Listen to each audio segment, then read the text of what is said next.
యెహెజ్కేలు గ్రంథము 45వ అధ్యాయం. పోయిన వారం మనం 44వ అధ్యాయంలో మొదటి వచనం నుంచి 14 వచనాల్లో విఫలమైనటువంటి అహరోను యాజకత్వం, అంటే అహరోను యాజకత్వం అన్నది ఎలా దేవుని ఆజ్ఞను అతిక్రమిస్తూ వచ్చింది అన్నది మనం చూసాం. తర్వాత 15వ వచనం నుంచి చివరి వచనం వరకు సఫలమైనటువంటి సాదోకు యాజకత్వం. సాదోకుని దేవుడు ఎందుకు యాజకుడిగా, సాదోకు సంతానాన్ని దేవుడు ఎందుకు యాజకులుగా నియమించాడు, సాదోకు ఎలాంటి యాజకత్వం చేయాలన్నదాన్ని మనం చూసాం. ఇప్పుడు 45వ అధ్యాయంలో మొదటి వచనం నుంచి 7వ వచనం వరకు ఉన్నటువంటి, అంటే 6 వచనాలు మనం చదువుకుందాం మొదటి భాగంలో. తర్వాత మొదటి వచనం నుంచి 17వ వచనం వరకు మనం చదువుకుందాం. ఈ మొదటి వచనం నుంచి 6వ వచనంలో దీన్ని ఏమని పిలిచారు అంటే హోలీ డిస్ట్రిక్ట్ అని పిలిచారు. హోలీ డిస్ట్రిక్ట్ అంటే పరిశుద్ధమైనటువంటి ప్రాంతం అని పిలిచారు. ఈ మందిరాన్ని గురించినటువంటి, మందిరంలో సేవను గురించినటువంటి వర్ణన అయిపోయిన తర్వాత మనం సంఖ్యాకాండంలో చూస్తాం ఇశ్రాయేలుకి భూభాగాన్ని పంచిపెట్టడం. తర్వాత యెహోషువ గ్రంథంలో చూస్తాం ఇశ్రాయేలుకి భూభాగాల్ని పంచిపెట్టడం. అయితే ఇక్కడ భూమిని పంచి ఇస్తున్నాడు దేవుడు. అయితే ఎవరికి పంచి ఇస్తున్నాడు అంటే లేవీయులకి యాజకులకి పంచి ఇస్తున్నాడు. లేవీయులకి యాజకులకి పంచి ఇస్తున్నాడు. ఈ హోలీ డిస్ట్రిక్ట్ అనేది, ఈ పరిశుద్ధ ప్రాంతం, ప్రతిష్ఠిత భూభాగం అనేది ఇశ్రాయేలు దేశానికి నట్ట నడుమ ఉన్నటువంటి ప్రాంతం. అది ఎందుకు ఈ నడి మధ్యన పరిశుద్ధమైనటువంటి భాగాన్ని దేవుడు ఇచ్చాడు అంటే కారణం, ఇశ్రాయేలీల మధ్యలో దేవుడు నివాసం ఉంటున్నాడు అని. ఇశ్రాయేలీలు తమ మధ్య దేవుని సన్నిధిని కలిగి ఉండాలి అని. ఇశ్రాయేలీల ప్రథమ ప్రాధాన్యత దేవుడు కావాలి అని. చదువుదాం, మొదటి వచనం నుంచి చదువుకుంటూ వెళ్దాం. ఇక్కడ కొలతలు ఉంటాయి అన్నీ. ఇవన్నీ చదివిన తర్వాత ఆ కొలతలు ఏంటి అన్నది మీకు అర్థమయ్యేటట్టుగా చెబుతాను. మామూలుగా మీరు చదువుకుంటూ వెళ్తే ఇక్కడ ఏం రాయబడింది అన్నది మీకు అంత అర్థమయ్యేదానికి అవకాశం లేదు, కానీ నేను వివరిస్తాను, చూద్దాం. మీరు చీట్లు వేసి దేశమును విభాగించినప్పుడు భూమిలో ఒక భాగమును ప్రతిష్టార్పణముగా యెహోవాకు ప్రతిష్ఠింపవలెను.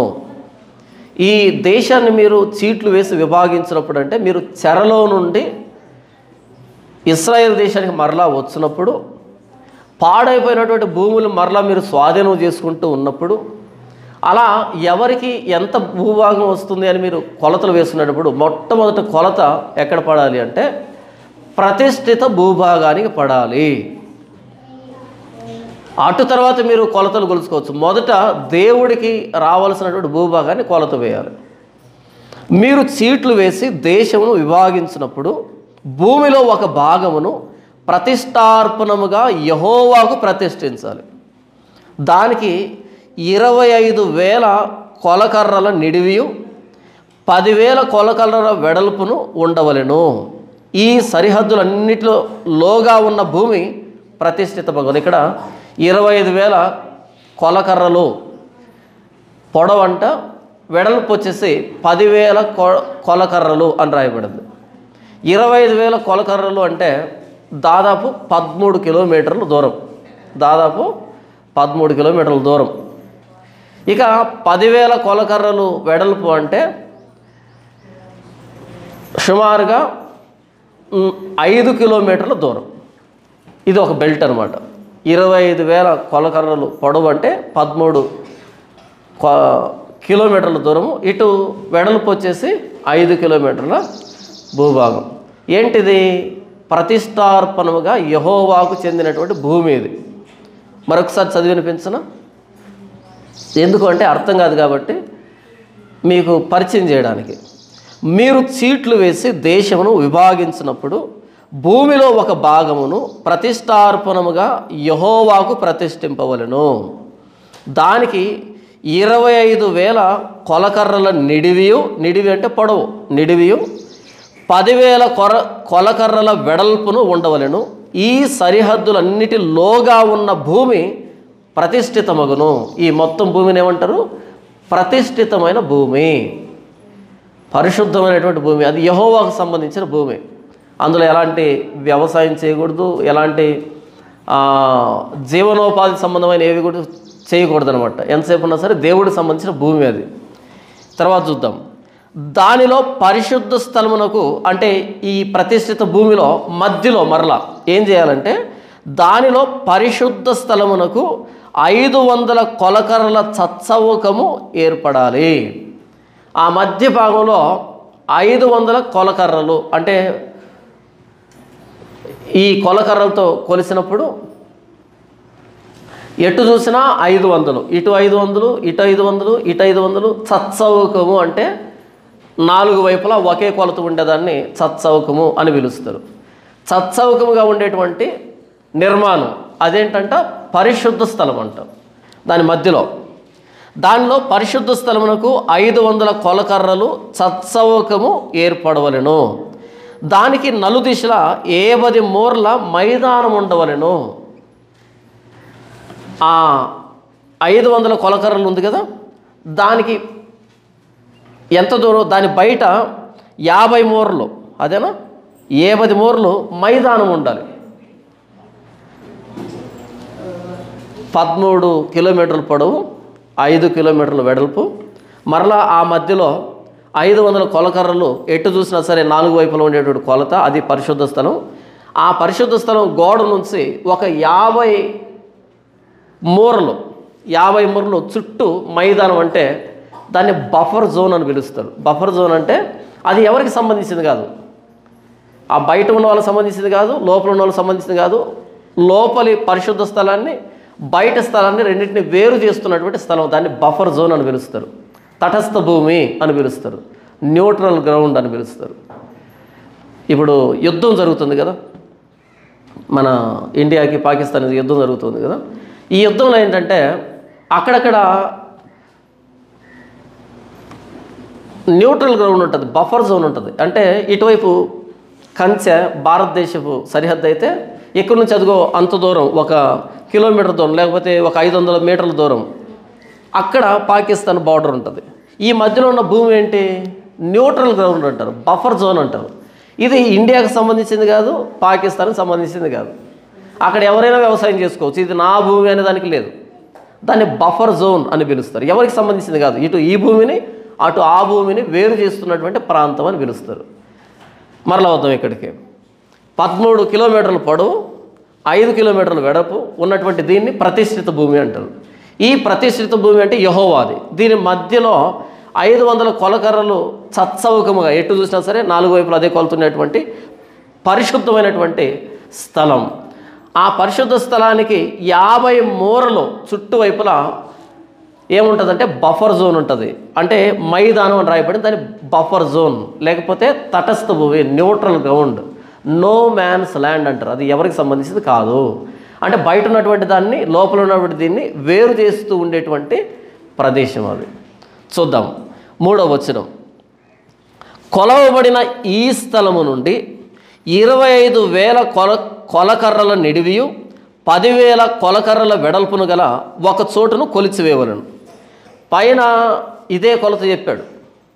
25,000 కొలకర్రలు పొడవు, 10,000 కొలకర్రలు వెడల్పు అన్నాడు. ఇది మధ్యలో ఉండేటువంటి బెల్ట్. ఇది పరిశుద్ధమైనటువంటి స్థలం. ఇప్పుడు మరలా ఇంకొక కొలత అదే సేమ్ 25,000 కొలకర్రలు, 10,000 కొలకర్రలు ఇంకొక బెల్ట్ని కొలవమని చెప్తున్నాడు. ఇది దేనికో చూద్దాము.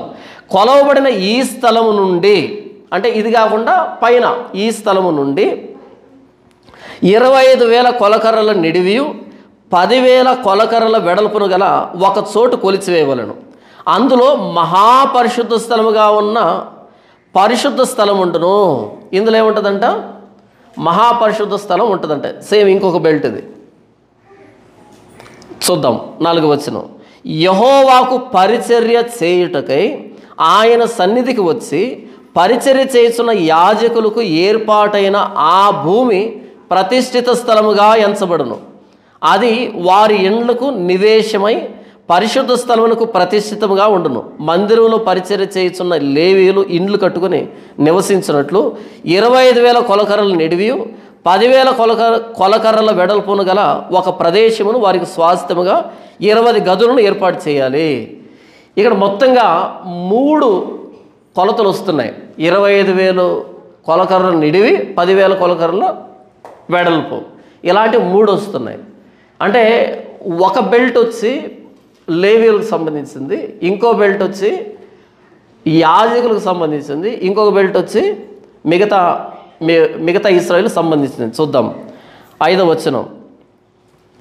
25,000 కొలకర్రల నిడివియు 10,000 కొలకర్రల వెడల్పును గల ఒక ప్రదేశమును వారికి స్వాస్థ్యముగా 20 గదులను ఏర్పాటు చేయాలి లేవీయులకి. మరియు పట్టణమునకై 5,000 కొలకర్రల వెడల్పును 25,000 కొలకర్రల నిడివి గల ఒక ప్రదేశం ఏర్పాటు చేయవలను. అది ప్రతిష్ఠితమగు భూభాగమునకు సరిగా ఉండవలను. ఇశ్రాయేలందరికీ అది స్వాస్థ్యముగా ఉండును. ఇది ఇశ్రాయేల్ దేశాన్ని ఆయా గోత్రాలు పంచుకునే కంటే ముందుగా మొట్టమొదట ఈ పని చేయాలి. ఇక్కడ చెప్పనటువంటి ప్రదేశాన్ని మరొకసారి మీకు వివరిస్తాను. ఇప్పుడు నేను చెప్పినటువంటి వివరణ మీకు అర్థం కాకపోతే దీన్ని ఎన్నిసార్లు చదివినా సరే మీకు అర్థం కాదు. ఈ లేఖన భాగం అనేది అర్థం కాదు. చాలామంది ఈ యెహెజ్కేలు గ్రంథంలో ఈ చివరి భాగాన్ని వదిలిపెట్టేస్తారు. కారణం ఏంటంటే మాకు అర్థం కాదులే అనేటట్టుగా, ఎందుకు మనకు అనవసరం అనేటట్టుగా, తెలియదు దాని గురించినటువంటి వివరణ. చెబుతాను వినండి. మొట్టమొదట భూమిని విభాగించుకునేటప్పుడు మొట్టమొదటి చేయవలసిన పని ఏంటంటే యెహోవాకు ప్రతిష్టార్పణముగా ఒక భూభాగాన్ని పక్కన పెట్టాలి. ఇది మనుషులకు సంబంధించింది కాదు, యెహోవాకు సంబంధించింది. అది ఎంత పొడవు ఉండాలి అనంటే 13 కిలోమీటర్లు పొడవు ఉండాలి, 5 కిలోమీటర్లు వెడల్పు ఉండాలి. ఒక బెల్ట్, పొడవాటి బెల్ట్ వస్తుంది. తర్వాత ఇంకొక బెల్ట్ 13 కిలోమీటర్ల పొడవు, 5 కిలోమీటర్ల వెడల్పు రెండో బెల్ట్ వస్తుంది. తర్వాత దాని కింద 13 కిలోమీటర్ల పొడవు వస్తుంది, 2.5 కిలోమీటర్లు వెడల్పు వస్తుంది. ఇలా 3 భాగాలు, 3 బెల్ట్లు ఉంటాయి. ఇదంతా పొడవు ఒకటే ఉంటుంది, కానీ వెడల్పు మాత్రమే తేడా ఉంటుంది. 5 కిలోమీటర్లు, 5 కిలోమీటర్లు, 2.5 కిలోమీటర్లు ఉంటుంది. పొడవు మాత్రం అన్నిటికీ 25, ఒక బాక్స్ లాగా ఊహించండి. ఒక బాక్స్ ఇలా 25 కిలోమీటర్లు, క్షమించండి 13 కిలోమీటర్లు పొడవు ఉంటుంది.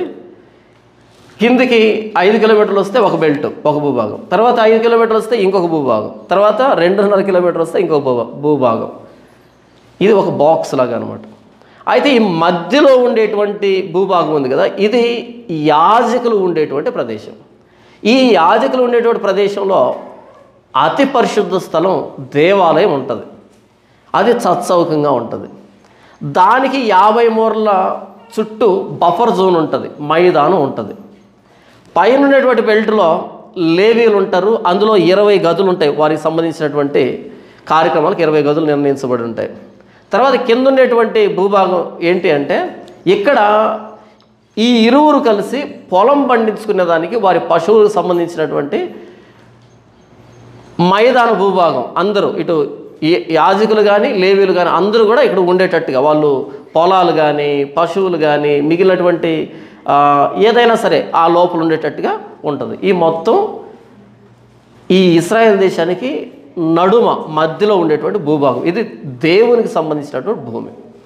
అయితే మనం పాత నిబంధన చూసినప్పుడు, అంటే ఇది కూడా పాత నిబంధనే, పూర్వం నిర్గమకాండం కానీ సంఖ్యాకాండం కానీ ద్వితీయోపదేశకాండం కానీ యెహోషువ గ్రంథం కానీ ఇవి చూసినప్పుడు అక్కడ ఇశ్రాయేలుకు భూభాగాన్ని పంచి ఇచ్చేటప్పుడు ఈ లేవీయులకి ఒకే చోట కాకుండా వేరు వేరు చోట్ల వీరికి స్థలాలు ఇచ్చినట్టుగా ప్రతి గోత్రానికి సంబంధించి 4-5 లేవీ పట్టణాలు ఉండేటట్టుగా మనం చూస్తాం. అంటే ప్రతి గోత్రానికి సంబంధించిన లేవీ పట్టణాలు ఉంటాయి. బయట అగ్రహారాలు అని మనం పిలుచుకున్నాం పోయినటువంటి రోజుల్లో మాట్లాడుకుంటూ. ఈ యెరూషలేములో ఉండేటువంటి యాజకులు ఎవరైతే ఉంటారో వీళ్ళకి ప్రతి గోత్రం నుంచి ప్రతి నెల 10 భాగాలు వచ్చేవి. అక్కడి నుంచి అంటే ఏ గోత్రానికి సంబంధించి వాళ్ళు ఆ 4-5 లేవీ పట్టణాలను పోషించాలి. వాళ్ళు మరలా దశమ భాగం తీసి అక్కడి నుంచి తీసుకొచ్చి ఇక్కడ ఇవ్వాలి. ఇలా వ్యవస్థ నడిచేది మొదట. అయితే ఇప్పుడు చెరలోంచి బయటకు వచ్చిన తర్వాత మరలా మందిరం ఏర్పాటైన తర్వాత మరలా పరిచర్య ప్రారంభమైన తర్వాత ఇప్పుడు ఏంటంటే లేవీలు చెదిరిపోయలేరు, అందరూ ఒకే చోట ఉన్నారు. లేవీలు మొత్తం చెదిరిపోయలేరు, అందరూ ఒకే చోట ఉన్నారు. లేవీలకి 13 కిలోమీటర్లు పొడవు, 5 కిలోమీటర్లు వెడల్పుతో ఒక బెల్ట్ ఇచ్చేశాడు. అక్కడే లేవీలు ఉండాలి ఆ ప్రాంతంలోనే. తర్వాత యాజకులకి 13 కిలోమీటర్లు పొడవు, 5 కిలోమీటర్ల పొడవుతో ఇంకొక బెల్ట్ ఇచ్చాడు. అక్కడ వాళ్ళు ఉండాలి. ఆ మధ్యలో అతి పరిశుద్ధ స్థలం దేవాలయం ఉంటుంది. దాని కింద 13 కిలోమీటర్ల పొడవు, 2.5 కిలోమీటర్ల వెడల్పుతో అందరికి సంబంధించిన భూభాగం ఉంటుంది. అక్కడ పశువులు కానీ వారికి సంబంధించిన పొలాలు కానీ ఏమైనా ఉంటే వాళ్ళందరూ వాడుకోవచ్చు దాన్ని. ఇది నట్ట నడుము ఉండేటువంటి ప్రాంతం. ఇదేం తెలియజేస్తుందంటే మనం నిర్గమకాండం చూసినప్పుడు నేను ఇశ్రాయేలీల మధ్యలోనికి వచ్చి నివసించినట్లుగా నాకు ప్రత్యక్ష గుడారాన్ని నిర్మించు అని మోషేతో దేవుడు చెప్తాడు. నేను ఇశ్రాయేలు మధ్యలోనికి వచ్చి నివసించేటట్లుగా నాకు పరిశుద్ధ స్థలాన్ని నిర్మించు అంటే అప్పుడు ప్రత్యక్ష గుడారాన్ని నిర్మిస్తాడు మోషే. తర్వాత ఈ నిర్గమకాండంలో లేదా సంఖ్యాకాండంలో ఇశ్రాయేలు ప్రయాణం చేస్తున్నప్పుడు వారి నడుమ మందసాన్ని మోస్తూ వాళ్ళు సాగడం జరిగింది, ప్రయాణాలు జరిగాయి. తర్వాత సొలొమోను దేవాలయాన్ని కట్టించాడు. ఇలా ఏంటంటే ఇశ్రాయేలు 12 గోత్రాలు మధ్యలో దేవుని సన్నిధిని కలిగి ఉండాలి. అంటే వారి ప్రథమ ప్రాధాన్యత దేవుడై ఉండాలి. మనం ఇక్కడ పల్లెల్లో బ్రతకాలి అంటే మనం తక్కువ సంపాదిస్తున్నా సరే బ్రతకొచ్చు. అదే టౌన్లో అది నట్ట నడుమ ఒక బిల్డింగ్ కొనాలనుకో, ఖర్చుతో కూడుకున్న పనే కదా. మధ్యలో టౌన్ మధ్యలో నట్ట నడుమ ఒక స్థలాన్ని కొనాలన్నా చాలా కష్టం ఉంటుంది. అక్కడేముంటాయి, టౌన్ మధ్యలో ఏముంటాయి, ప్రభుత్వ సంస్థలు ఉంటాయి, ప్రభుత్వ కార్యాలయాలు ఉంటాయి. అంటే అక్కడి నుంచి పరిపాలన జరుగుతుంది కాబట్టి. కానీ ఇశ్రాయేల్ దేశంలో మిగిలినటువంటి గోత్రాలన్నింటికి మధ్యలో దేవాలయం ఉంటుంది. దేవాలయానికి సంబంధించినటువంటి యాజకత్వం, లేవి వ్యవస్థ అనేది అక్కడ ఉంటుంది. వాళ్ళు నిత్యం దేవాలయానికి సంబంధించిన కార్యక్రమంలో ఉంటారు. మొదట దేవాలయానికి సంబంధించినటువంటి ఆయన ఆరాధనకు, ఆయన పరిచర్యకు సంబంధించినటువంటి వ్యవస్థ ఏర్పడిన తరువాత మిగిలినటువంటి భూభాగాన్ని మిగిలిన వాళ్ళు పంచుకున్నారు. ఎందుకనంటే చెరలోనికి వెళ్ళడానికి కారణం వీళ్ళు దేవుణ్ణి వెనకాల వేశారు కాబట్టి, దేవుణ్ణి పట్టించుకోలేదు కాబట్టి. చెరలోనికి వెళ్ళినటువంటి వ్యక్తులు దేవుని నిర్లక్ష్యం చేశారు కాబట్టి, దేవుని ప్రవక్తలను నిర్లక్ష్యం చేశారు కాబట్టి, ఆయన పరిచర్యను నిర్లక్ష్యం చేశారు కాబట్టి దేవాలయం కూల్చివేయబడింది, కాల్చివేయబడింది.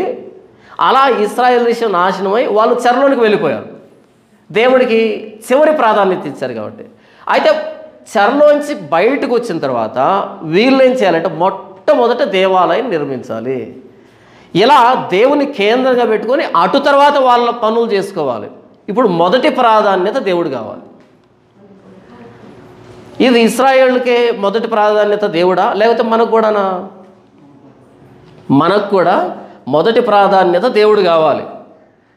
యేసుప్రభువు దగ్గరికి వచ్చి ఒక మాట అడుగుతాడు, బోధకుడా ధర్మశాస్త్రంలో ప్రధానమైన ఆజ్ఞ ఏంటి అని అడుగుతారు. అడగని యేసుప్రభువు అంటాడు, ఒక్కటి చెప్పాడు, 2 చెప్తాడు. ఏమంటాడు అంటే, నీ పూర్ణ హృదయంతోనూ, పూర్ణ ఆత్మతోనూ, పూర్ణ వివేకంతోనూ, పూర్ణ బలముతోనూ నీ దేవుడైన యెహోవాను ప్రేమించాలి, నీ దేవుని ప్రేమించాలి. పాత నిబంధనలో ఉన్నటువంటి ఆ మాటను తీసుకొచ్చి నీ దేవుని నీవు పూర్ణ హృదయంతో ప్రేమించాలి, పూర్ణ ఆత్మతో ప్రేమించాలి, పూర్ణ మనసుతో, పూర్ణ వివేకంతో, పూర్ణ తెలివితో, పూర్ణ బలంతో ప్రేమించాలి అని చెప్తాడు. అటు తర్వాత 2వ ఆజ్ఞ ఏంటి? నిన్ను వలే నీ పొరుగు వారిని ప్రేమించాలి. ప్రధానమైన ఆజ్ఞ అంటే ఆజ్ఞలు 2. ఒకటి, దేవుని ఎలా ప్రేమించాలంట? పూర్ణంగా, సంపూర్ణంగా, అంటే వెలితి లేకుండా, లోపం లేకుండా సంపూర్ణంగా భక్తి చేయడం కాదు, ప్రేమించాలి. ప్రేమ, దేవుని ప్రేమించాలి. అటు తర్వాత నిన్ను వలె నీ పొరుగు వారిని ప్రేమించాలి. మనం 10 ఆజ్ఞలు చూసినప్పుడు 10 ఆజ్ఞల్లో మొదటి 4 ఆజ్ఞలు దేవుడికి సంబంధించినవి. నేనే నీ దేవుణ్ణి, నేను తప్ప ఇంకొక దేవుణ్ణి చేసుకోకూడదు, విగ్రహారాధన చేయకూడదు. 3 విశ్రాంతి దినాన్ని, 4వది విశ్రాంతి దినాన్ని పరిశుద్ధంగా ఆచరించాలి.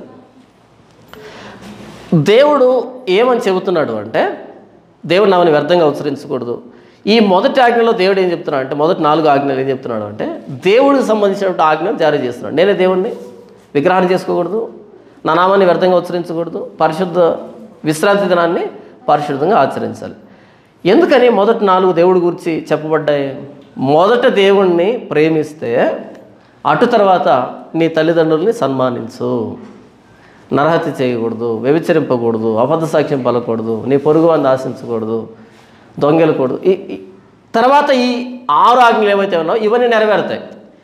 దేవుణ్ణి ప్రేమించినప్పుడే ఈ మిగిలినటువంటి 6 ఆజ్ఞలు పాటించగలుగుతాం. దేవుణ్ణి ప్రేమించకుండా ఇవి సాధ్యం కాదు. అంటే 10 ఆజ్ఞలు ఏం చెప్తున్నాయంటే మొదట దేవుడు, అటు తర్వాతనే మానవ సంబంధాలు. మొదట మానవుడికి దేవుడికి సంబంధం. నేనే దేవుణ్ణి, నేను తప్ప ఇంకో దేవుడు లేడు, నా నామాన్ని మీరు వ్యర్థంగా ఉచ్చరించకూడదు, నా విశ్రాంతి దినాన్ని పరిశుద్ధంగా ఆచరించాలి. మొదట దేవుడికి మానవుడికి సంబంధం. ఇది కరెక్ట్గా ఉన్నప్పుడు అప్పుడు నిన్ను వలని పొరుగు వాడిని ప్రేమించాలి. ఈ 6 ఆజ్ఞల సారాంశం ఏంటంటే నిన్ను వలని పొరుగు వాడిని ప్రేమించాలి. ఇటు సంబంధం లేకపోతే ఇటు సంబంధాన్ని మనం బ్యాలెన్స్ చేయలేం. ఎందుకంటే ఆయన్ను మనం ప్రేమించినప్పుడు మిగిలిన వారిని ప్రేమిస్తున్నాం అన్నది పచ్చి అబద్ధం. మనల్ని సృజించిన దేవుని మనం ప్రేమించినప్పుడు మన తోటి వారిని ప్రేమిస్తామన్నది అబద్ధం. ప్రేమించినట్టుగా నటిస్తామేమో కానీ ప్రేమించలేము. ఎందుకంటే మన తోటి వారిని ప్రేమించడం అన్నది ఆయన మీద మనకున్న ప్రేమను బట్టి ఆధారపడి ఉంటుంది. చాలామంది ఏమంటారు అంటే మానవ సేవయే మాధవ సేవ అని పిలుస్తారు. అంటే మనుషులకు సేవ చేయడమే దేవుడికి సేవ చేయడం అని అంటారు. కాదు, మనుషులకు సేవ చేయడం మనుషులకు సేవ చేసినట్టే, దేవుడికి సేవ చేయడం దేవుడికి సేవ చేసినట్టే. రెండు వేరు వేరవి. దేవుడు లేకుండా మనుషులకు మనం సేవ చేయలేం, హృదయాంతరంగంలోంచి సేవ చేయలేం, నటించవచ్చు. ఇప్పుడు రాజకీయ నాయకులు ఉంటారు, పేదవాళ్ళ ఇంటికి వస్తారు, భోజనం చేస్తారు, పేదవాళ్ళకి ఏదో చేసినట్టు, ఏదో పథకాలు ఇచ్చినట్టు చేస్తారు. నిజంగానే ప్రేమించి చేస్తున్నారా? నిజంగా ప్రేమించి చేస్తారా? లేదు, ఓట్ల కోసం చేస్తారు కదా, ఫోటోల కోసం చేస్తారు, ప్రజల్లో సానుభూతి కోసం చేస్తారు. దేవుణ్ణి ప్రేమించని వాడు దేవుని స్వరూపంలో చేయబడిన మానవుణ్ణి ప్రేమించలేడు. సంపూర్ణంగా హృదయాంతరంగంలో వచ్చి ప్రేమించలేడు. ప్రేమించినట్టు నటిస్తాడు, వేషధారితనాన్ని కనబరుస్తాడు తప్ప నిజంగా ప్రేమించలేడు. ధర్మశాస్త్రం ఏం చెబుతుందంటే నిన్ను వల్ల నీ పొరుగువాడిని ప్రేమించన్నది రెండవ ఆజ్ఞ అయితే, మొదటి ఆజ్ఞ సంపూర్ణంగా నీ దేవుణ్ణి ప్రేమించాలన్నది మొదటి ఆజ్ఞ. దాన్నే దేవుడు ఏం చెప్తున్నాడు అంటే,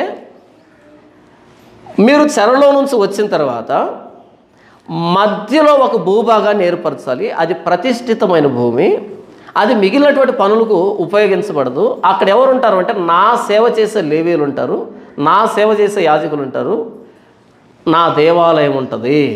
ఆ దేవాలయాన్ని మిగిలిన భూభాగాన్ని వేరు చేస్తూ 50 మూరలతో ఒక మైదానం ఉంటుంది.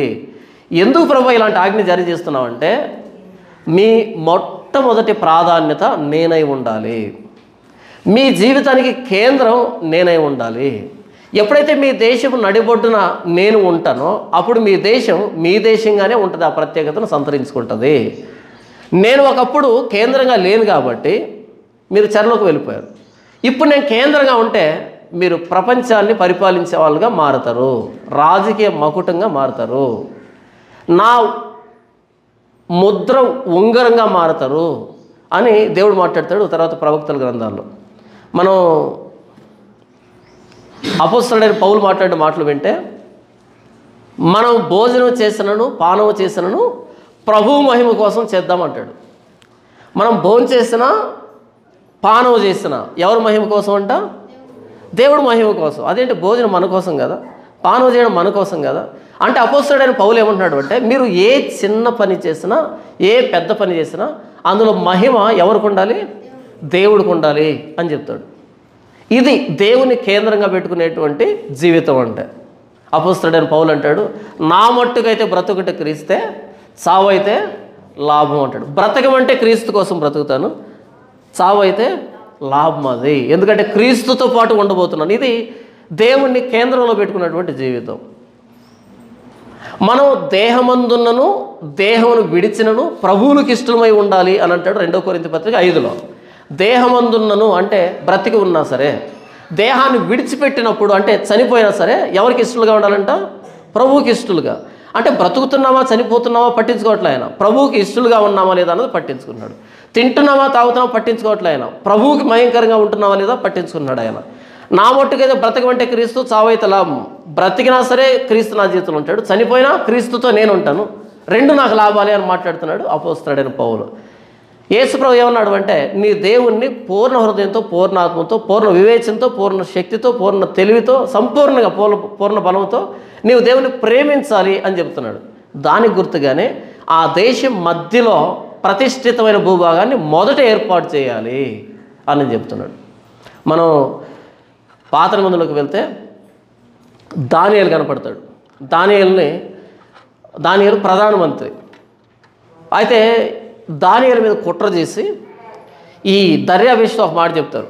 దర్యావేషు, ఒక 30 రోజుల పాటు నీ దేశంలో ఎవరు కూడా ఏ దేవుడికి నమస్కారం పెట్టకూడదు, ఏ దేవుడికి ప్రార్థన చేయకూడదు, ఏ దేవుడిని తలుచుకోకూడదు. వాళ్ళకి ఏ సమస్య వచ్చినా సరే మిమ్మల్ని దేవుడిగా భావించి మీకే ప్రార్థన చేయాలి అనేటట్టుగా మనవి చేసినప్పుడు సరేనంటాడు దర్యావేషు. మొత్తం రాజ్యం అంతా కూడా వాళ్ళందరి దేవుళ్ళని పక్కన పెట్టేసి ఎవరికి ప్రార్థన చేయకుండా కేవలం రాజుకే ప్రార్థన చేస్తూ బ్రతుకుతారు. అయితే దానియేలు మాత్రం ఇట్టి శాసనం చేయబడిననే మాట తెలిసినా సరే, ఇట్టి శాసనం చేయబడింది, ఎవరైనా సరే దర్యావేషు కాకుండా ఇంకెవరికైనా నమస్కారం చేసినప్పుడు వారిని ఏం చేయాలంట? సింహపు బోన్లో పడేయాలి, సింహాల బోన్లో పడేయాలి. సింహపు గుహలో పడివేసేటట్టుగా శాసనం జారీ చేయబడింది. అయితే ఇట్టి శాసనం జారీ చేయబడిన సంగతి విని కూడా ఆయన దినానికి 3 సార్లు తన గది కిటికీ తలుపులు యెరూషలేము వైపు తెరవబడి ఉండగా 3 సార్లు ప్రార్థన చేస్తున్నాడు. మరలా సీక్రెట్ కూడా కాదు, బహిరంగంగానే ప్రార్థన చేస్తున్నాడు. చూడనే చూశారు, రాజుగారికి చెప్పనే చెప్పారు, తీసుకుని వెళ్ళి సింహాల బోన్లో విసిరివేశారు ఆయన్ని. దానియేలు మనలాంటి మనిషి కాదా? దానియేలు మనలాంటి మనిషి కాదా? ఆయనకు భయము, బాధ, నొప్పి ఇలాంటివి ఉండవా? ఏదైనా శాసనం జారీ చేయబడినప్పుడు భయం అనిపించదా? లేకపోతే సింహాల బోన్లో అంటే సింహాల గర్జనలకి ఆయనకు భయం అనిపించదా? సింహాలు తింటాయని, చంపేస్తాయని ఆయనకు తెలీదా? తెలుసు. మరి ఎందుకని ఆయన దినానికి 3 సార్లు అందరికీ తెలిసేటట్టుగా ప్రార్థన చేస్తున్నాడంటే, నా జీవితంలో కేంద్రం, ప్రథమ ప్రాధాన్యత దేవుడే అని చెప్పడం. ఎలాంటి శాసనాలు వచ్చినా, ఎలాంటి ప్రభుత్వాలు వచ్చినా, ఎలాంటి భయాలు ఎదుర్కొన్నా, నా మరణమే ఎదుర్కొన్నా సరే నా మొదటి ప్రాధాన్యత దేవుడు అని చెప్పడం. అది మనలాంటి వ్యక్తే. దానియేలు అంటే ఆయన దైవాంశ సంభూతుడేం కాదు, మనలాంటి వ్యక్తి ఆయన. అంతే, నా మొదటి ప్రాధాన్యత దేవుడే అని. ఇంకో మాట చెప్పమంటారా? దానియేలుని నపుంసకుడుగా చేశారు ఈ బబులోని. నపుంసకుడు అంటే క్యాస్ట్రేటెడ్ అంటారు.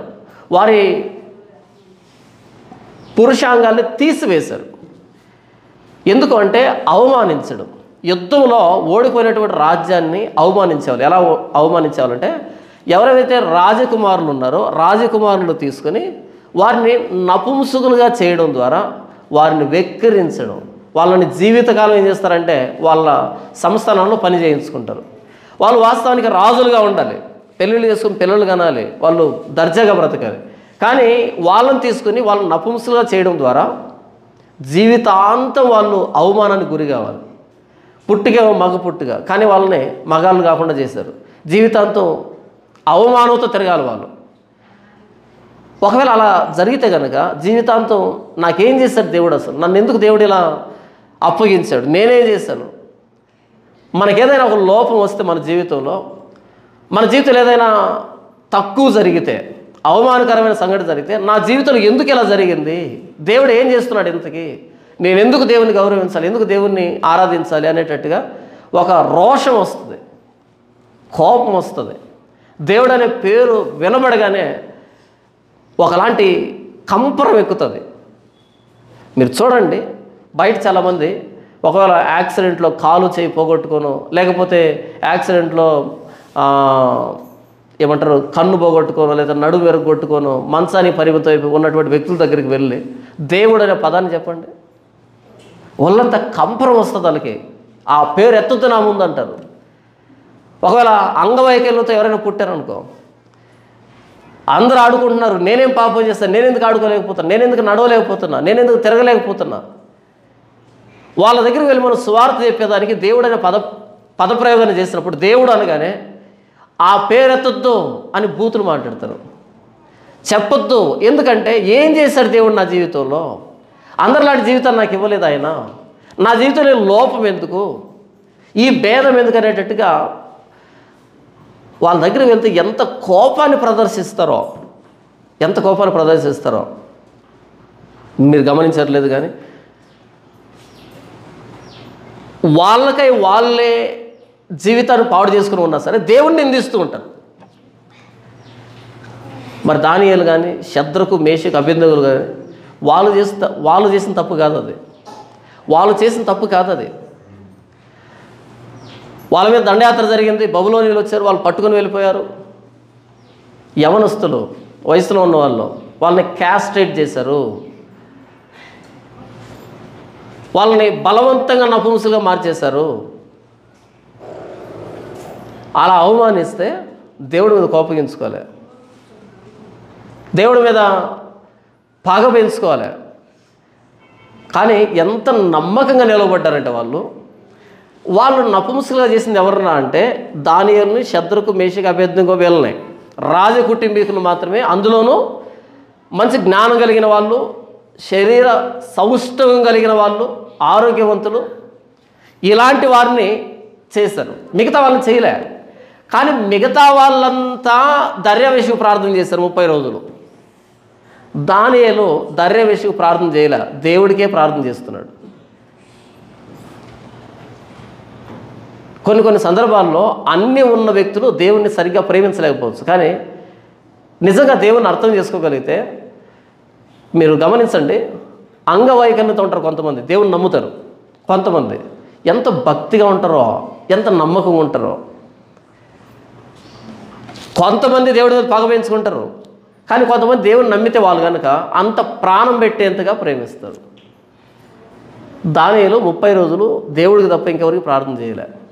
తర్వాత ఆ బ్రహ్మాండమైనటువంటి ప్రతిమ నిలవబెట్టించి నెబుకద్నెజరు ప్రతి జనాంగం దీనికి సాగిలపడాలి, సాగిలపడకపోతే అగ్నిగుండంలో పడవేస్తానని చాటింపు వేయించాడు. మొత్తం రాజ్యంలో ఉన్న వ్యక్తులందరూ సాగిలపడ్డారు. శద్రకు, మేషకు, అబేద్నెగోలు సాగిలపడలే. ఎందుకు సాగిలపడలేదు?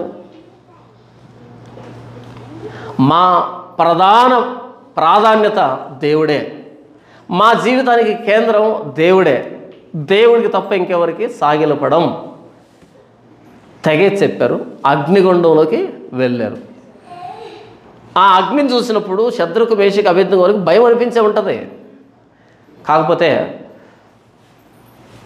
ఈ అగ్ని ఆరిపోవచ్చు కాసేపు, లేకపోతే ఈ అగ్నిలో కాసేపులో ప్రాణం పోవచ్చు, కానీ నరకము, నిత్య నరకం ఉందే, అగ్ని ఆరదు, పురుగు చావదు, అగ్ని ఆరదు, పురుగు చావదు.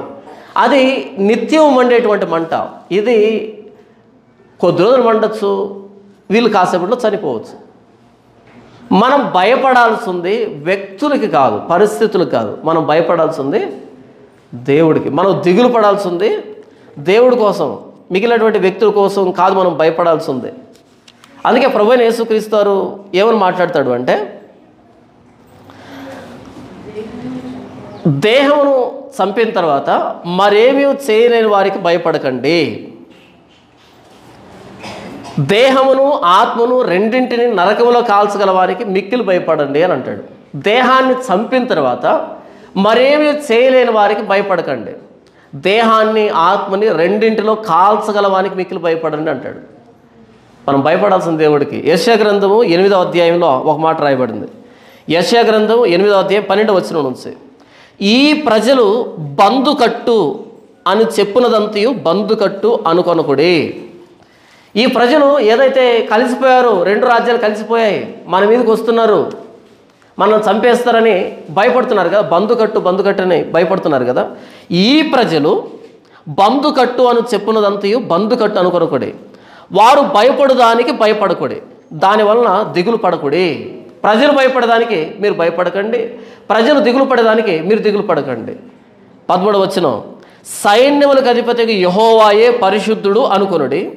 మీరు భయపడవలసిన వాడు ఆయనే, ఆయన కోసరమే దిగులు పడవలెను. మీరు భయపడాలి అంటే ఎవరు భయపడాలి? దేవుడికి భయపడాలి. మీరు దిగులు పడాలంటే ఎవరి కోసం దిగులు పడాలి? దేవుడి కోసమే దిగులు పడాలి. ప్రజలు ఏదైతే బందుకట్టు అంటారో మీరు బందుకట్టు అనకండి. ప్రజలు దేనికైతే భయపడతారో దిగులు పడతారో మీరు దిగులు పడకండి, భయపడకండి. ఎందుకని తెలియదు. మిగిలినటువంటి వ్యక్తులకు ఏది ప్రమాదమో తెలియదు. చాలామంది ఏమనుకుంటారు, ప్రమాదం బయట ఉందనుకుంటారు. కాదు, ప్రమాదం దేవుడు, రక్షణ దేవుడు, ప్రమాదం దేవుడే. మనం తప్పు చేసినప్పుడు మనకు ప్రమాదం దేవుడే, మనం క్షమాపణ వేడినప్పుడు మనకు రక్షణ దేవుడే. మనం భయపడాల్సింది ఆయన కోసమే, దిగులు పడాల్సింది ఆయన కోసమే. యెహోవా యందలి భయభక్తులు, యెహోవా యందలి భయము పవిత్రమైనది, అది నిత్యము నిలుచును అంటాడు కీర్తన గ్రంథంలో 19 కీర్తనలో. యెహోవా యందు భయము పవిత్రమైనది. ప్రపంచంలో మిగిలిన వాటికి భయపడ్డామనుకో అది మరణకరమైంది, మంచిది కాదు. కానీ దేవుడికి భయపడుతున్నాం అనుకో పవిత్రమైంది. అది దేవుడికి భయపడడం పవిత్రం. చాలామంది ఏమంటారు అంటే, అదేంటండి దేవుడి గురించి భయపెడుతూ ఉంటారు, దేవుడిని గురించి భయపడాల్సి అక్కర్లేదు, దేవుడిని మనం సంతోషపడాలి దేవుళ్ళు అంటూ ఉంటారు. దేవుడిని సంతోషపడాలి ఎప్పుడు? ఆయనతో మనం సరైన సంబంధం ఉంటే. దేవునికి భయపడాలి ఎప్పుడు? ఆయనకు మనం వ్యతిరేకంగా బ్రతుకుతూ ఉంటే. యెహోవా యందలి భయము పవిత్రమైనది, అది నిత్యము నిలుచును. నేను ఏం చెప్తున్నాను అంటే, దేవుణ్ణి కేంద్రంలో పెట్టుకున్నటువంటి జీవితాలు దానియేలు కానీ, శద్రకు మేషకు అబేద్నెగోలు కానీ, లేకపోతే అపోస్తలుడైన పౌలు కానీ, పాత నిబంధనలో భక్తులు ఉన్నారు చూసా, వాళ్ళు దేవుణ్ణి కేంద్రంగా పెట్టుకున్నారు. దేవునికి ప్రథమ స్థానాన్ని ఇచ్చారు వారి జీవితంలో. అబ్రహాము ఉన్నాడు. అబ్రహాము తన సొంత దేశాన్ని, సొంత ప్రజానికాన్ని వదిలిపెట్టి దేవుడు చూపించేటువంటి దేశానికి బయలుదేరి వచ్చాడు. తాను ఎక్కడికి వెళ్తున్నాడో, వెళ్ళేటువంటి స్థలం ఏంటో తెలియకుండానే బయలుదేరి వచ్చాడంట. ఏంటిది? దేవుని కేంద్రంగా పెట్టుకున్నటువంటి జీవితాలు. భక్తుడైనటువంటి దావీదు ఉన్నాడు. మొత్తం ఫిలిస్తీయ సైన్యం, ఆ ఫిలిస్తీయ యోధుడు గొల్యాతు ఎదురుగా ఉన్నాడు. దావీదు వెళ్ళాడు, యుద్ధం యెహోవాది. సున్నత లేని ఫిలిస్తీయుడు వచ్చి సున్నత కలిగినటువంటి ఇశ్రాయేలును దూషించడమా, దేవుని ప్రజలను దూషించడమా అని ఒక కుక్కతో సమానంగా చూస్తాడు. ఎప్పుడు? దేవుని కేంద్రంగా పెట్టుకున్నాడు. ఇది యుద్ధం యెహోవాది. మనం పాత నిబంధనల భక్తులను చూసినప్పుడు దేవుని కేంద్రంగా పెట్టుకున్నటువంటి జీవితాలను చూస్తాం. చెరలోంచి బయటకు వచ్చిన తర్వాత ఇశ్రాయేలీయులు మొట్టమొదటి ఒక భూభాగాన్ని ఏర్పాటు చేయాలి, ప్రత్యేకపరచాలి. అది వారి ఇంటి కోసం కాదు, వారి గోత్రం కోసం కాదు, దేవుడి కోసం ప్రతిష్ఠితమైన భూమిగా ఏర్పాటు చేయాలి. ఎందుకంటే గతంలో దేవుడికి ప్రాధాన్యత ఇవ్వలేదు కాబట్టి చెరలోనికి వెళ్ళారు. ఇప్పుడు వీళ్ళు మరలా తిరిగి వచ్చిన తర్వాత కూడా అలాంటి జీవితాన్ని జీవిస్తే మరలా చెరలోనికి వెళ్తారు. అలా కాకుండా మొదట దేవునికి స్థలాన్ని ఏర్పాటు చేయాలి.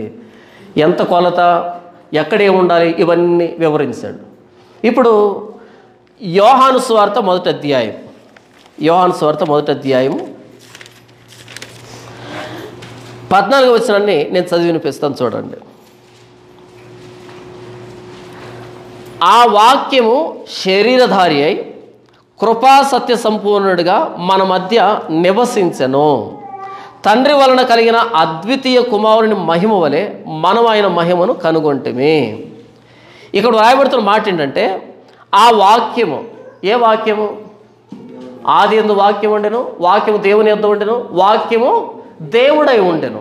దేవుడై ఉన్న ఆ వాక్యము కలిగి ఉన్నదేది ఆయన లేకుండా కలగలేదని వ్రాయబడినటువంటి ఆ వాక్యము శరీరధారి అయి కృపాసత్య సంపూర్ణుడిగా మన మధ్య నివసించెను. అక్కడ ఇంగ్లీష్ వర్షన్లో ఏముంటుందంటే ట్యాబర్నాకిల్డ్ అమాంగ్ అస్ అని ఉంటుంది. ట్యాబర్నాకిల్డ్ అంటే ప్రత్యక్ష గుడారం, ట్యాబర్నాకిల్ అంటే ప్రత్యక్ష గుడారం.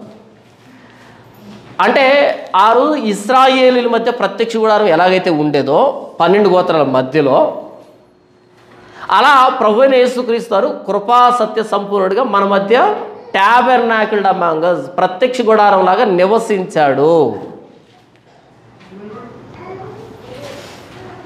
ప్రత్యక్ష గుడారం విఫలమైంది, సొలొమోను దేవాలయం విఫలమైంది.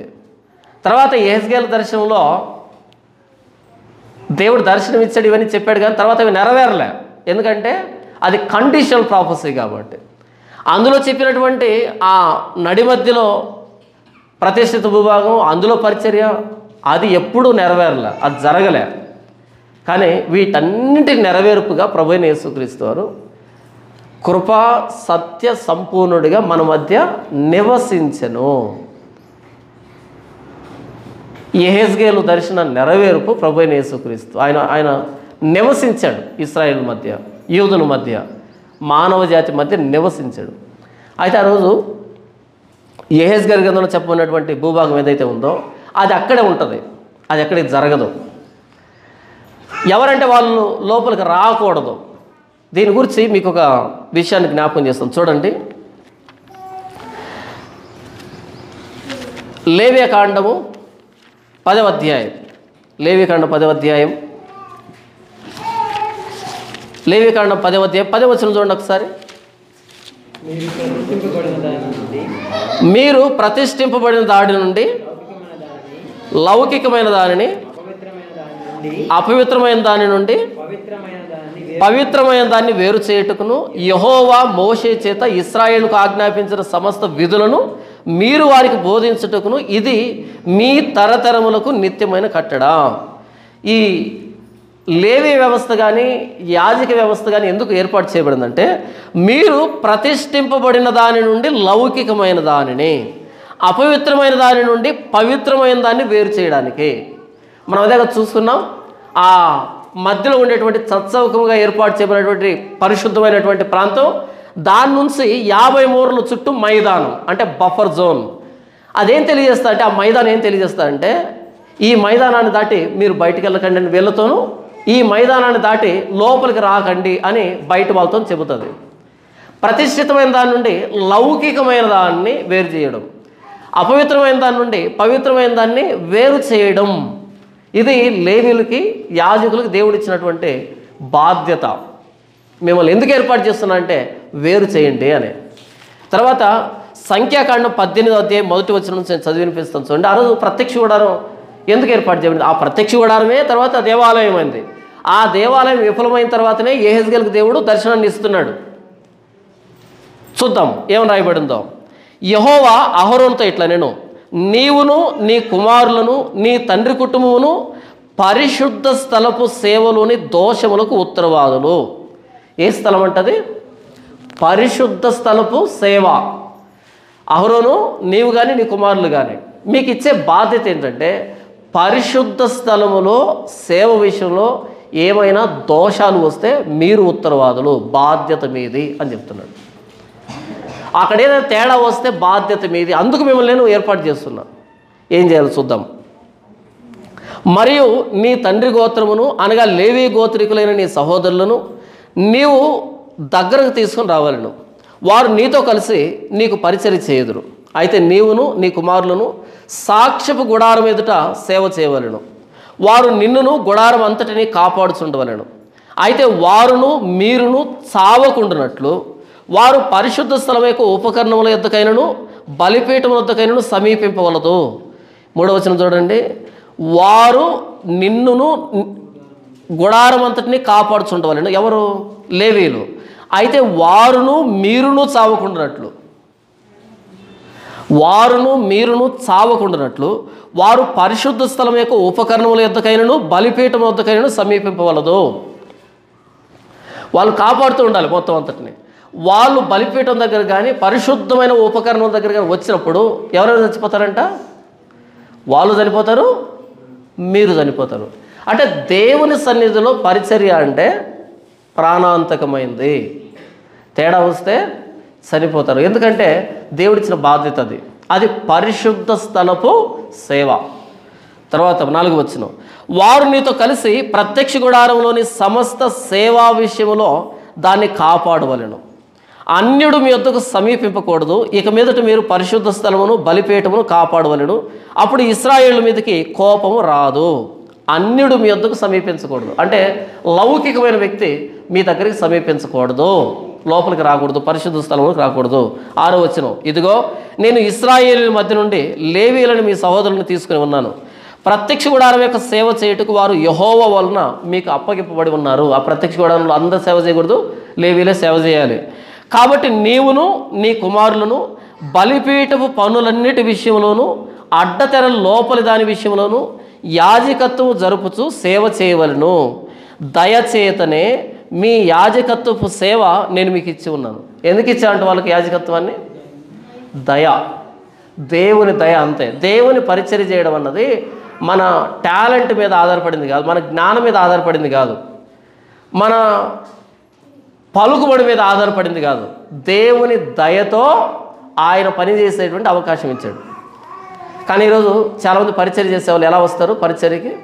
పాస్టర్ కావాలన్నా, సంఘంలో పెద్దలు కావాలన్నా ఎలా అంటే గవర్నమెంట్ ఉద్యోగస్తులై ఉండాలి, లేకపోతే పెద్ద కులస్తులై ఉండాలి, లేకపోతే పలుకుబడి ఉన్న వాళ్ళై ఉండాలి, లేకపోతే గతంలో రౌడీయిజం చేసిన వాళ్ళైనా అయి ఉండాలి, లేకపోతే రాజకీయ నాయకులతో సంబంధాలైనా అయి ఉండాలి.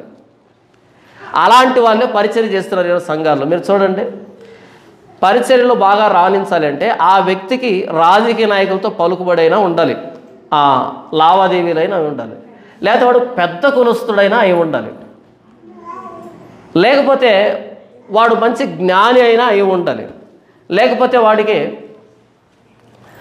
గతంలో రౌడీజానికి సంబంధించిన బ్యాక్గ్రౌండ్ అయినా అయి ఉండాలి. ఇవి లేకపోతే పరిచర్య చేయలేరు. సామాన్యమైనటువంటి సాధారణమైన వ్యక్తులు అంత గొప్పగా పరిచర్య చేయలేరు. అదే ఒక కులం తక్కువ వ్యక్తి చర్చి పెట్టాడు అనుకో, ఎవరు రారు, ఎవరు వెళ్ళరు, వాళ్ళే వెళ్ళాలి. వాళ్ళు కూడా మరలా గొడవపడి పెద్ద కులస్తు పెట్టినటువంటి దానికి వెళ్తారు. ఇప్పుడు చర్చిలోనికి కులం వచ్చింది, చర్చిలోనికి రాజకీయం వచ్చింది, చర్చిలోనికి రౌడీయిజం వచ్చింది. ఉద్యోగస్తులు చేసేటువంటి పరిచర్య ఒకలాగా ఉంటుంది. మీరు చూడండి, ఎవరైనా డాక్టర్గా ఉండి పరిచర్య చేస్తున్నాడు అనుకో బాగుంటుంది. ఎందుకంటే ఆయన డాక్టర్, అమ్మో డాక్టర్ ఏముండి పరిచర్య చేస్తున్నాడు అంటే అంటారు. అంటే వీళ్ళ దృష్టిలో ఏది పెద్దది? అమ్మో ఆయన డాక్టర్ అయి ఉండి కూడా పరిచర్య చేస్తున్నాడు అంటే ఏది పెద్దది? ఇప్పుడు మీకు అర్థం కావట్లేదు. ఆయన డాక్టర్ అయి ఉండి కూడా పరిచర్య చేస్తున్నాడు అంటే ఏది పెద్దది వీళ్ళ దృష్టిలో? డాక్టర్ అనేది పెద్దది. అంత పెద్దోడు వచ్చి పరిచర్య చేస్తున్నాడు అంటే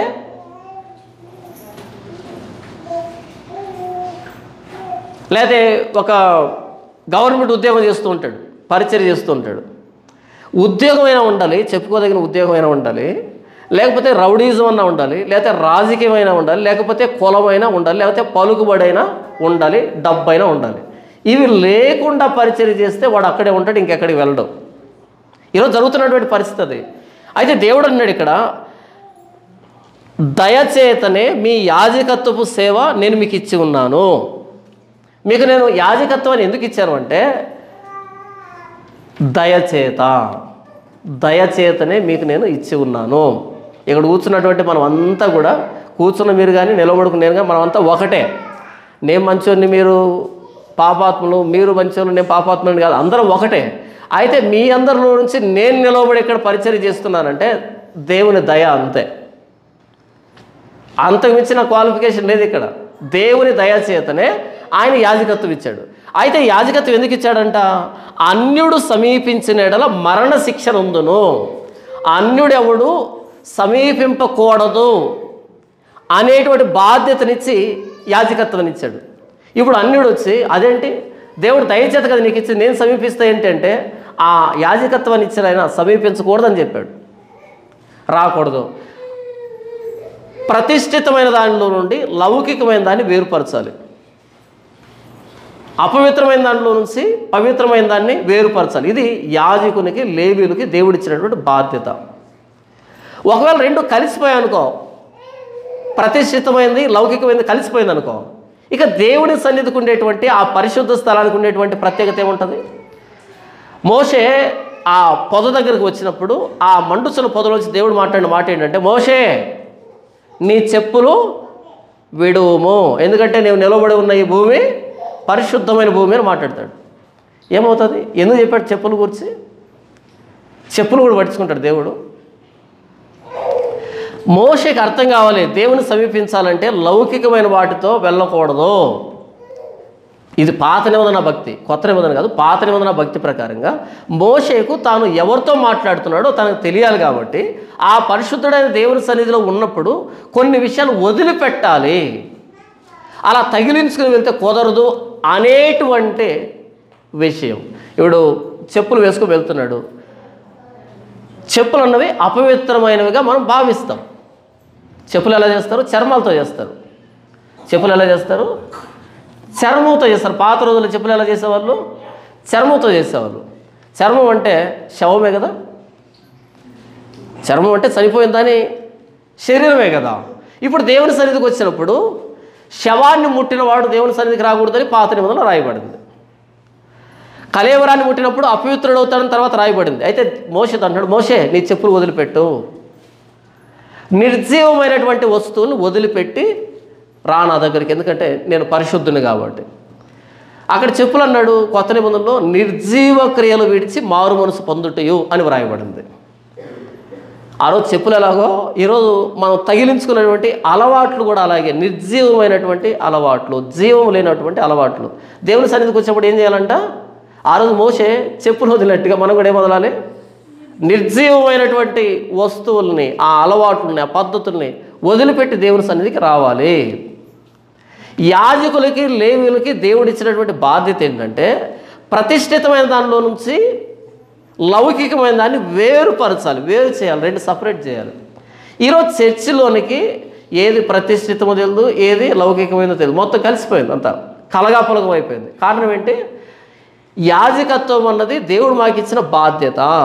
రెండు కలిసినప్పుడు మరణశిక్ష వస్తుంది అనే స్పృహ లేకుండా అన్నింటి కలిపేసుకున్నాం.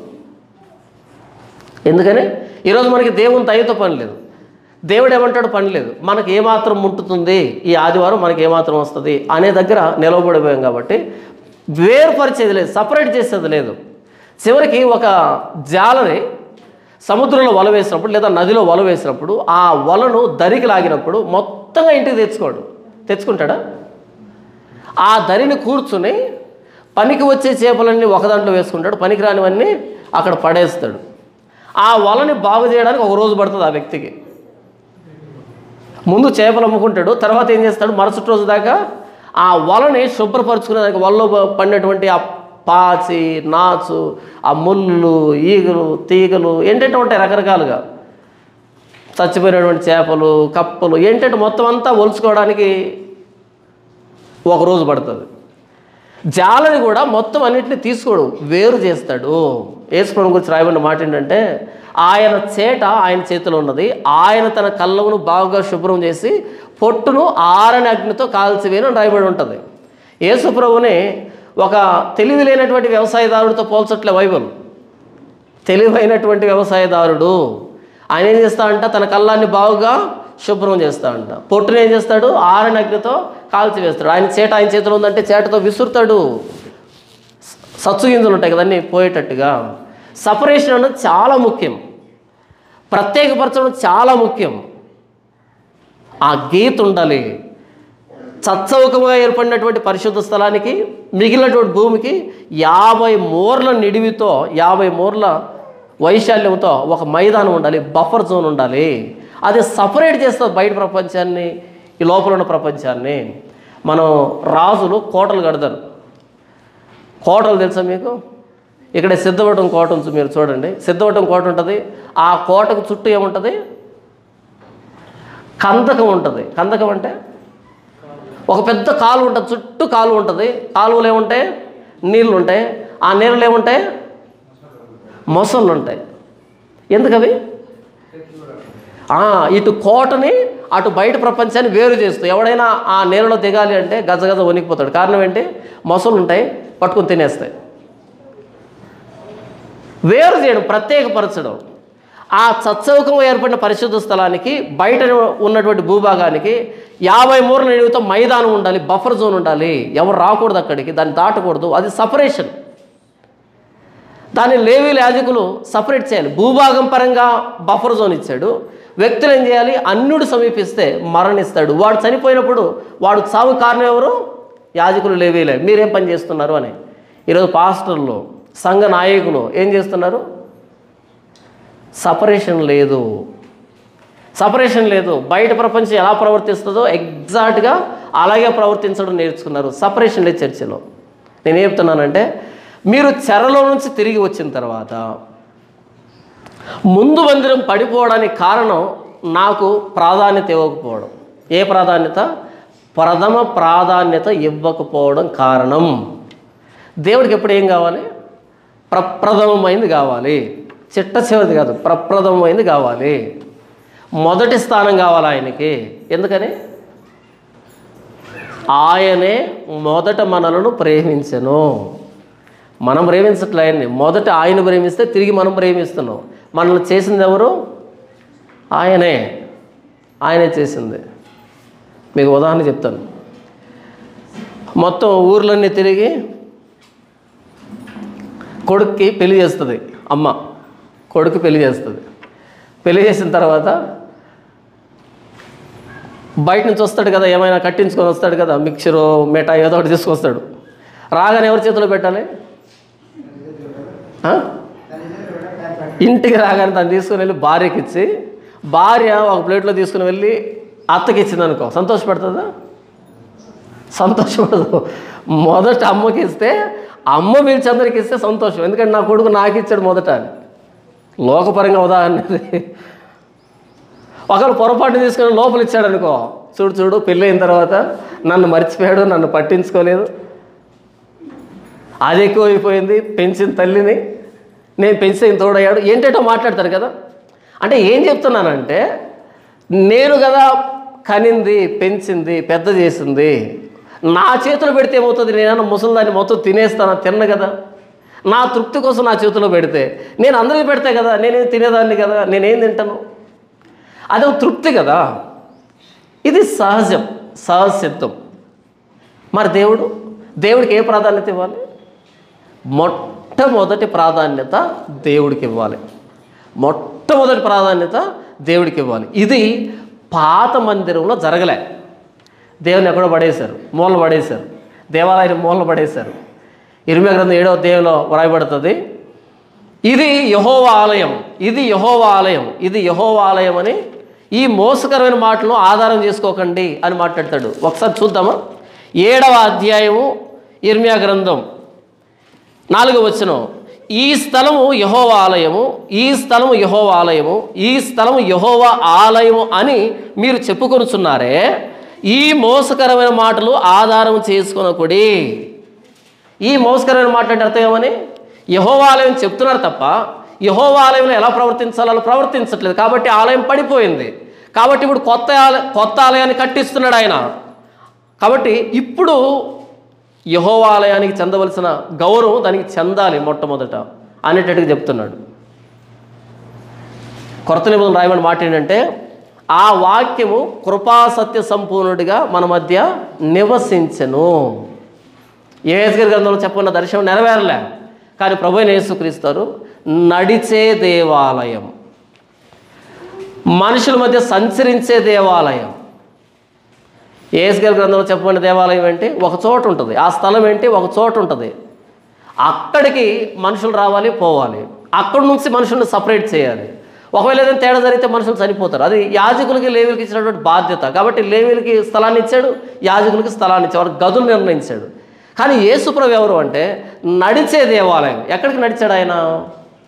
నశించిన దానిని వెదకి రక్షించడానికి సంచరించాడు ఆయన. కానీ యేసుగారిలో చెప్పినటువంటి దర్శనం కానీ, పాత నిబంధనలో ఉన్నటువంటి ప్రత్యక్ష గుడారం కానీ ఏం చేసిందంటే, అన్యుడు సమీపిస్తే చనిపోయేటట్టుగా చేసింది. కానీ ప్రభువైన యేసుక్రీస్తు నశించిన దాన్ని వెదకి రక్షించడానికి తిరిగాడు. నడుస్తున్న దేవాలయం ఆయన, నడిచిన దేవాలయం ఆయన. కొరింథీయులకు రాసిన మొదటి పత్రిక 6వ అధ్యాయం చూడండి, ఎంత అద్భుతమైనటువంటి పదప్రయోగం వ్రాయబడి ఉంటుందంటే, అక్కడ కొరింథీయులకు రాసిన మొదటి పత్రిక 3వ అధ్యాయము 6 చదువుకున్న తర్వాత 16వ వచనం, మీరు దేవుని ఆలయమై ఉన్నారనియు దేవుని ఆత్మ మీరు నివసించుతున్నాడనియు మీరు ఎరుగరా. ఎవడైనను దేవుని ఆలయమును పాడు చేసిన యెడల దేవుడు వాడిని పాడు చేయను. దేవుని ఆలయం పరిశుద్ధమైనదై ఉన్నది, మీరు ఆ ఆలయమై ఉన్నారు.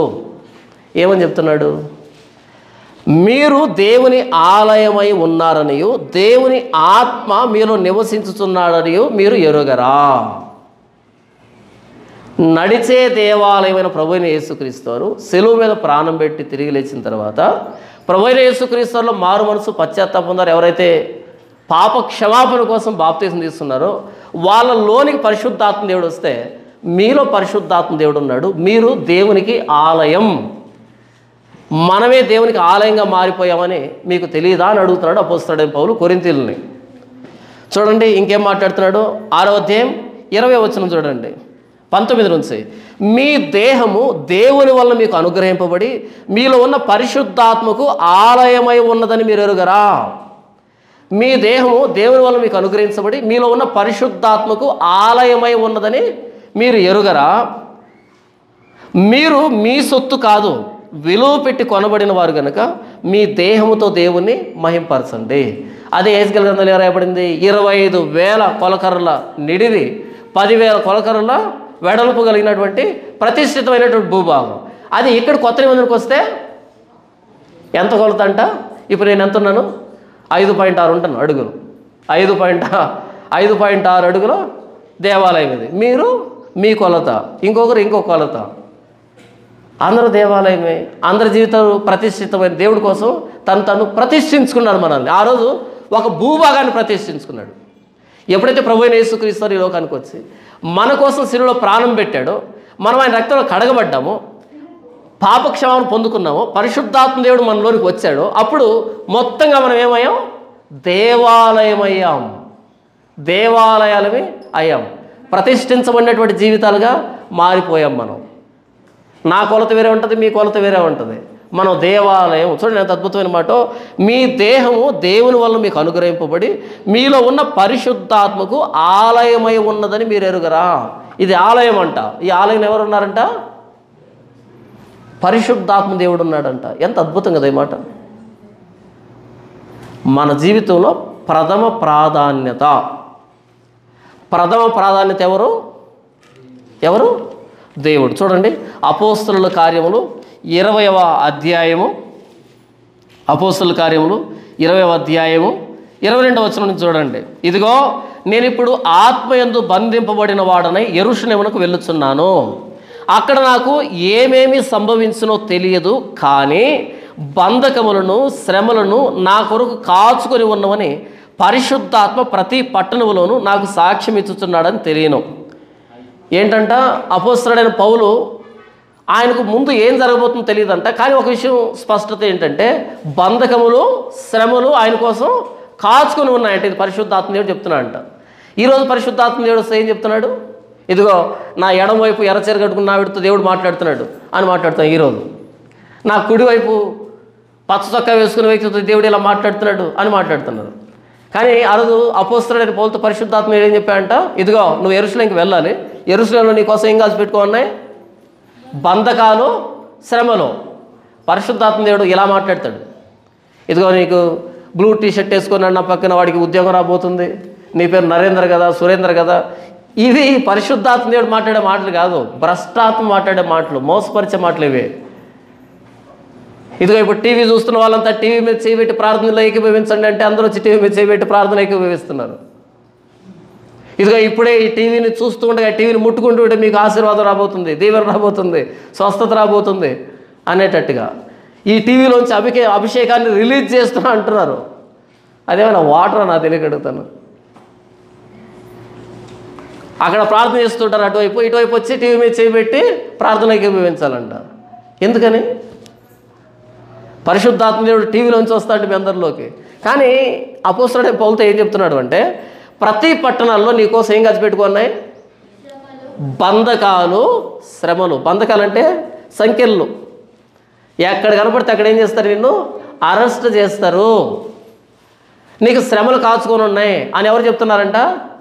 పరిశుద్ధాత్మదేవుడు చెప్తున్నారంట. ఇప్పుడు పరిశుద్ధాత్మదేవుడు నీకు శ్రమలు వస్తాయని పొరపాటు కూడా చెప్పడు. చెప్తే చర్చి మానేస్తారు. పరిశుద్ధాత్మదేవుడు చెప్పాడుకో శ్రమలు బంధకాలనే, ఇంకెందుకు నాకు, చర్చి మానేస్తారు. అందుకు కాదు కదా మనం చర్చికి వచ్చింది. దేనికి వచ్చాము? సంఖ్యలు పోవాలని, బంధకాలు పోవాలని చర్చికి వచ్చాము తప్ప సంఖ్యలు బంధకాలు ఉంటాయని తెలిస్తే ఎందుకు చర్చికి వస్తాము? రాము కదా. అది పరిశుద్ధాత్మదేవుడు చెప్పని ఇంకెవరైనా చెప్పని మాకెందుకు? మాకు కావాల్సింది ఏంటి? 4-5 రోజులు బ్రతుకుతాము, ఈ కాసేపట్లో సుఖం కావాలంటే బాధలు ఎందుకు మాకు అనేటట్టుగా. పరిశుద్ధాత్మ దేవుడు ప్రతి పట్టణంలో నీకోసం బంధకాలు శ్రమలు కాచుకొని ఉన్నాయని సాక్ష్యం ఇస్తున్నాడంట.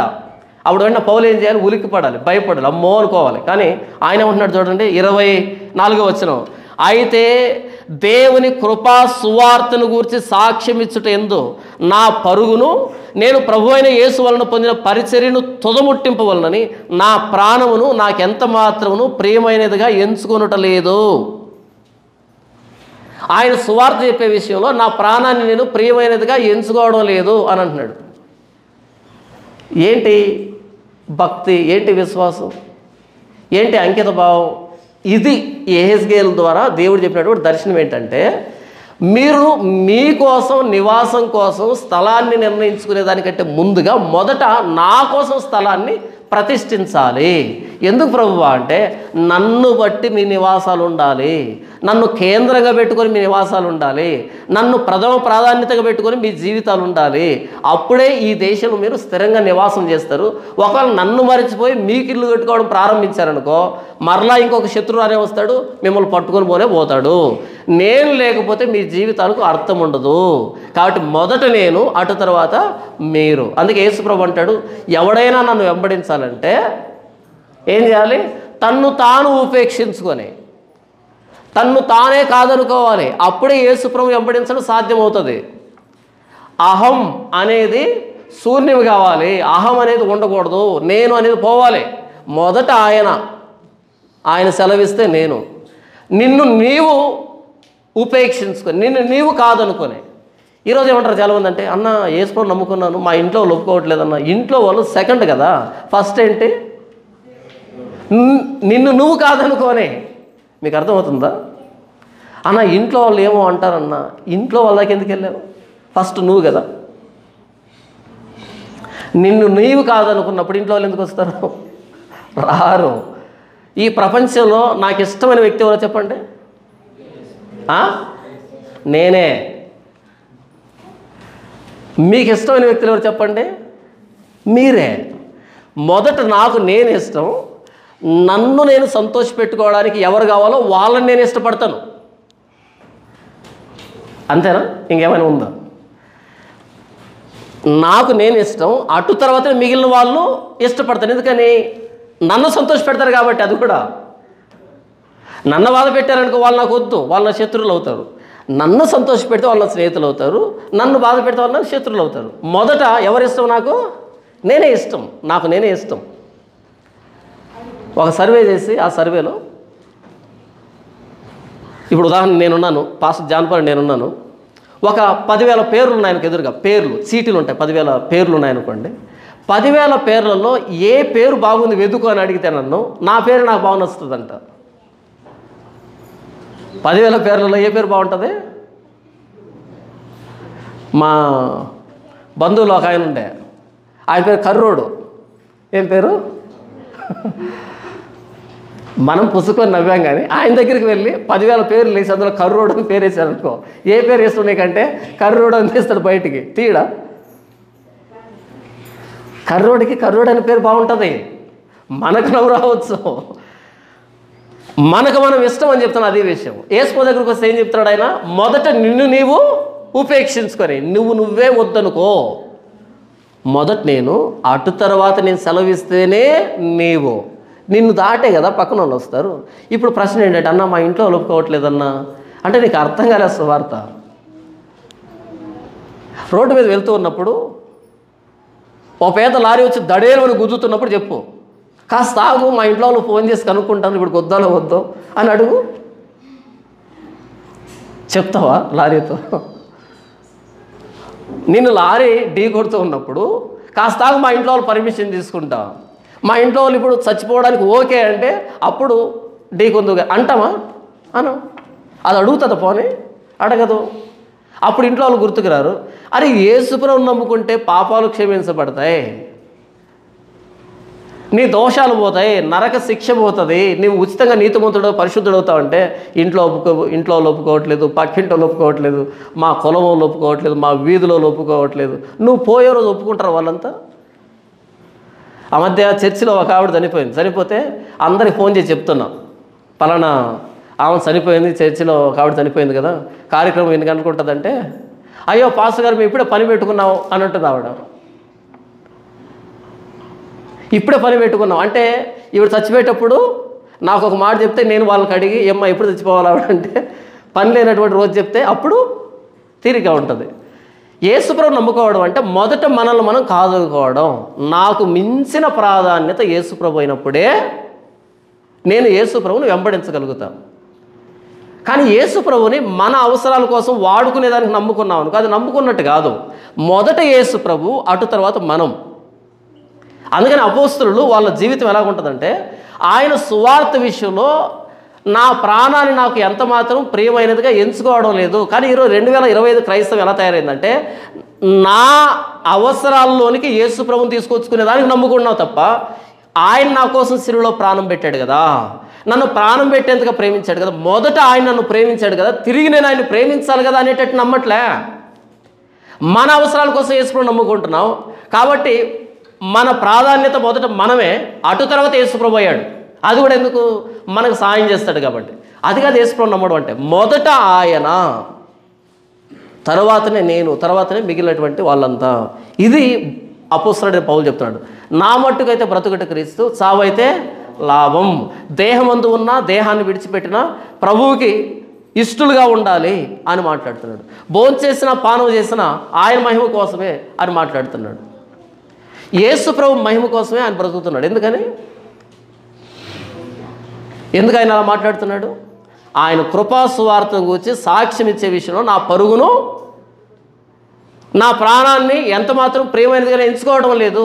ఇది యెహెజ్కేలు దర్శనం యొక్క నెరవేర్పు. ఇలాంటి వ్యక్తులను తయారు చేయడానికి మొదట ఇశ్రాయేలు దేశంలో ఆయన ఆలయాన్ని ప్రతిష్ఠించాలి అనే ఆలోచన ప్రతి ఇశ్రాయేలు మెదడులో రావడానికి దర్శనాన్ని ఇచ్చాడు యెహెజ్కేలుకి. యెహెజ్కేలు వాళ్ళకు ప్రకటిస్తున్నాడు, ఓకే మేమంతా చెరలో నుంచి వెళ్ళిపోతాం, అక్కడ వెళ్ళిన తర్వాత మొట్టమొదట దేవునికి ఒక స్థలాన్ని ప్రతిష్ఠిస్తాం. ఎక్కడైతే బాగుంటుంది ఆలోచించుకున్నారు, మధ్యలో పెట్టుకుందాం.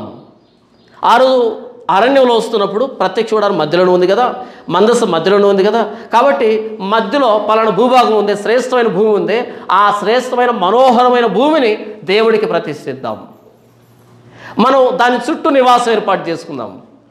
అప్పుడు మన జీవితాలు బాగుంటాయి, దేవుడు చెప్పినట్టుగా ఉంటాయి. దేవుడు మధ్యలో కేంద్రంలో ఉండాలి, దేవుడు ప్రధానంగా ఉండాలి, దేవుడు మనకు మొదటి ప్రాధాన్యత కావాలి, ప్రాముఖ్యం కావాలి. మన పూర్ణ బలంతో, పూర్ణ ఆత్మతో, పూర్ణ వివేచనతో, పూర్ణ తెలివితో, పూర్ణ ఆత్మతో దేవుణ్ణి ప్రేమించాలి. ఆ ఆలోచన అందరికీ కలగడానికి యెహెజ్కేలు ద్వారా దేవుడు ఈ 40వ అధ్యాయం 1వ వచనం నుంచి 6వ వచనం వరకు వివరిస్తున్నాడు. దీన్నే ప్రభువైన యేసుక్రీస్తు గురించి రాయబడింది ఏంటంటే, ఆయన ఆ వాక్యము శరీరధారి అయి కృపాసత్య సంపూర్ణుడు మన మధ్య నివసించను. అలా నివసించిన ఆయన శరీరంలో ప్రాణం పెట్టడం ద్వారా, పరిశుద్ధాత్మ దేవుని మనకు అనుగ్రహించడం ద్వారా మన దేహమే దేవాలయంగా మారింది. మన జీవితంలో ప్రథమ ప్రాధాన్యత ఎవరు? నా కోసం శిలువలో ప్రాణం పెట్టిన ప్రభువైన యేసుక్రీస్తు నా మొదటి ప్రాధాన్యత. నాకంటే ఆయన మొదటి ప్రాధాన్యత. ఆయన తర్వాత నేను, నా తర్వాతనే మిగిలిన వ్యక్తులందరూ. అందుకే యేసు ప్రభువును సేవించే విషయంలో నాకు ఏదైనా అవమానం వచ్చినా, నింద వచ్చినా, బాధ అనిపించినా భయపడాల్సిన అక్కర్లేదు, బాధపడాల్సిన అక్కర్లేదు. ఎందుకంటే నన్ను నేను కాదనుకుంటున్నాను కదా యేసు ప్రభువు నేను వెంబడించగలిగేది. ఆయన మహిమ కోసం బ్రతికినా ఒకటే, చనిపోయినా ఒకటే. నా బ్రతుకు మూలంగానైనా సరే, చావు మూలంగా అయినా సరే ప్రభువైన యేసుక్రీస్తు వారు నా ఎందుకు కనపరచబడాలి, అంతే చాలు. ఇది క్రైస్తవ జీవితం. ఇది యెహెజ్కేలు దర్శన నెరవేర్పు. ఇలాంటి వ్యక్తుల్ని తయారు చేయడానికి ఇది ప్రభువైన యేసుక్రీస్తు వారి సిలువ చేసింది, సుసాధ్యం చేసింది. ఎందుకంటే ఆయన మొదట మన కోసం ప్రాణం పెట్టాడు కాబట్టి తిరిగి మనల్ని మనం ఆయన కోసం అప్పగించుకునే విషయంలో అతిశయోక్తి లేదు. తండ్రి, ఇంతవరకు మీరు యెహెజ్కేలు గ్రంథం 45వ అధ్యాయం 1వ వచనం నుంచి 6వ వచనాల్లో ఒక ప్రతిష్ఠితమైన భూభాగాన్ని ఏర్పాటు చేయాలని, ప్రతిష్ఠితమైన దానిలో నుంచి లౌకికమైన దాన్ని వేరు చేయడానికి అపవిత్రమైన దానిలోంచి పవిత్రమైన దాన్ని వేరు చేయడానికి అన్యుడెవడు మీ సన్నిధిని సమీపించుకునేవంటే దానికి లేవీయులను యాజకులను మీరు ఏర్పాటు చేసుకున్నందుకే మీకు వందనాలు. నా తండ్రి, ఆ దర్శనం నెరవేర్పు ప్రభువైన యేసుక్రీస్తు వారి శిలువలో నా యందు మీరు నెరవేర్చినందుకే మీకు కృతజ్ఞతలు. నా చావు మూలంగా అయినా సరే, బ్రతుకు మూలంగా అయినా సరే మిమ్మల్ని మహింపరిచేటువంటి ఆ మనసు నాకు అనుగ్రహించేందుకు మీకు వందనాలు. ఇది కేవలం మీరు శిలువలో నా కోసం ప్రాణం పెట్టడం ద్వారా జరిగిందని నాకు మీరు తెలియజేసినందుకు మీకు వందనాలు. నా దేహాన్ని మీరు విలువ పెట్టి కొన్నందుకే మీకు వందనాలు. మీరు రక్త విచరణను సంపాదించినందుకే మీకు వందనాలు. నా దేహంలో పరిశుద్ధాత్మ దేవుడు నివాసం చేస్తున్నందుకే మీకు కృతజ్ఞతలు. ఇట్టి భాగ్యాన్ని ప్రభువైన యేసుక్రీస్తు శిలువను బట్టి మీరు నాకు అనుగ్రహించట్లో యెహెజ్కేలు దర్శనం నెరవేర్పు నాలో మీరు నెరవేర్చిన విషయంలో ఏమి ఇచ్చినారో వస్తున్నాను. నా ప్రభువైన యేసుక్రీస్తు శ్రేష్టమైన నామములో ఆరాధిస్తున్నాను తండ్రి. ఆమేన్.